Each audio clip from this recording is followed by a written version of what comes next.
فضلی صاحب دیگر ټولو مهمانانو علماونا ډیر مشکور یم. الله تعالی دې د هر قدم پتل د میزان کې واچي او الله دې د په خصوصي دعواتو کې زمونږ نصیب پیدا کړي. معززو ز یوسو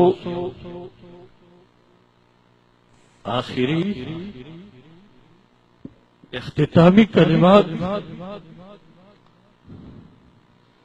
او خپل مد نظر منظور نظر دا خپل ګلاب طالبان ګرځوم چې نه هغه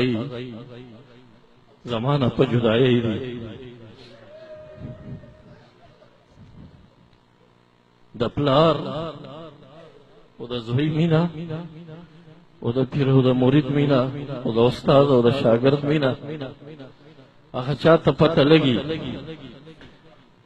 چې څوک وی د دای آخري مجلس ته موږ سره الله دې آخريونه ګرځي. الحمدلله وفاداری ګڼم، امید لرم چې بیا به هم موږ سره بیتی لري. خو ما مخکې په اختتامي دعا کې خپلو طالبانو ته دا ویلي چې د محمد مصطفی صلی الله علیه وسلم دین مسکین دی، یتیم دی، بانیانی ډېر کم شوي. محمد عربي صلی الله علیه وسلم مبارک په یو شي نه خوشحالېږي څومره چې د دین په خدمت خوشحالېږي. زمونږ د علماو، زمونږ د خواصو، د عوامو د دې دین دفاع غواړي. دا یو لازمه فریضه په خپل رقبې وګرځولو وګڼئ. ماته یو طالب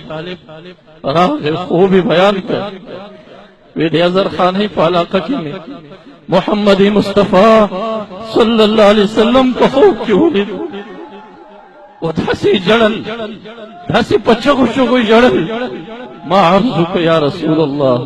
صلی الله علیه وسلم ولې ژاړئ، ولې خفه یې؟ ماته په ژړا کې وویل، وی فرمایل چې زما دین یتیم دی، زما د دین غم خواران نشته، زما ژړا خپل دین هغه قربانای چې رحمت عالم ورکړ، خپل خاندان قربان کړ، خپل ځان کې غاښونه مبارک شهیدان کړ، صحابه شهیدان شو. د امیر حمزه رضی الله تعالی عنہ لشتېدلې ګریوان او هغه کټ شوي غوږ او پوزه چې مشرکینو تېنه غاړه کې ځان ته هار جوړ کړی. محمد عربي صلی الله علیه وسلم د احد میدان کې خپل تر ګوري، شلېدلې ګریوان ګوري، جګر بهر ګوري، کافرانو په غاښونو چې چلې دی د هغه په سینه باندې ایښی دی. او بیا ورته فرمایي ای زما تره، که زما امت کې یو رواج نه جوړېدی ما به ته دفن کړی نه وي، ما به بهر پرېښی وي، ما به امت ته ښودلی وي چې محمد عربي صلی الله علیه وسلم د دین د خدمت دپاره څنګه قرباني ورکړې ده او د خپل خاندان ترې څنګه قربان پرېښی و. خو بیا به خلک شهیدان نه دفن کوي، هغه قربانۍ سترګو کې ونیسئ، د صحابو خدمات سترګو کې ونیسئ، د تابعینو قربانۍ سترګو کې ونیسئ، د دغه دین په کلکه دفاع وکئ، د دین دشمنان چې په هر لباس کې هر میدان کې مقابله وکئ. ما خپلو طالبانو ته خپل حقوق ټول معاف کړي دي، دا مې بار بار ورته ویلي دي، خو یو څه مطالبه زه حق در باندې لرم، هغه دا دی چې د محمد مصطفی صلی الله علیه وسلم د دې خدمت وکړي. ما تاسو د تنخواه نه ده غوښتې د الله د رضا لپاره دغه کال خدمت مې کړی الله دې قبول کړي خو د هغې بدل کې یو مطالبه لرم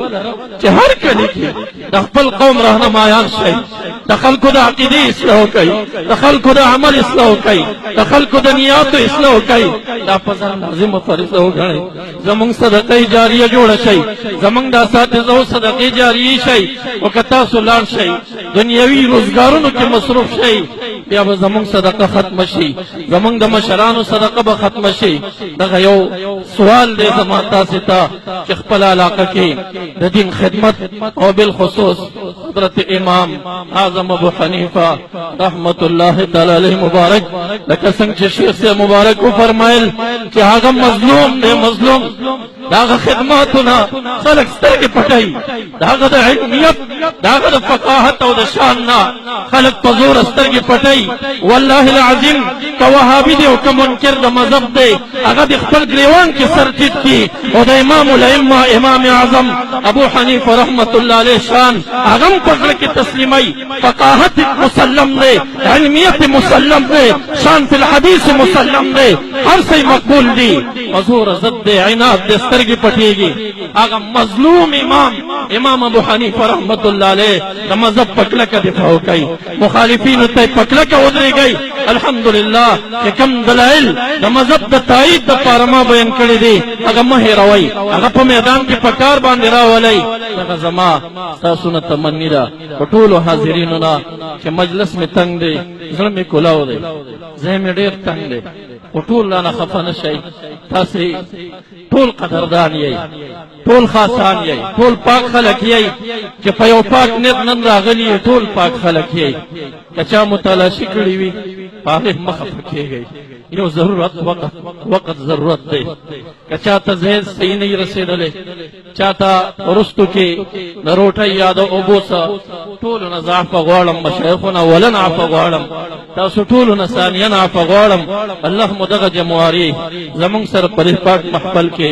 قبول او منظور کا مزید خبرې نه کوم وخت ستاسې نه نیسمه انشاءالله د سربندي به شروع کېږي وما علی الا البلاغ واخر دعوانا ان الحمد لله رب العالمين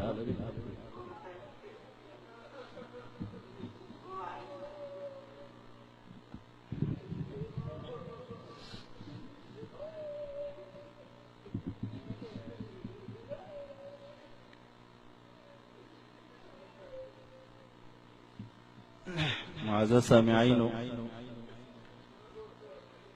حضرت شیخ صاحب مبارک چې کومې د درد نه ډکې خبرې زموږ استادو په حضور کې عرض کړې الہ العالمین دې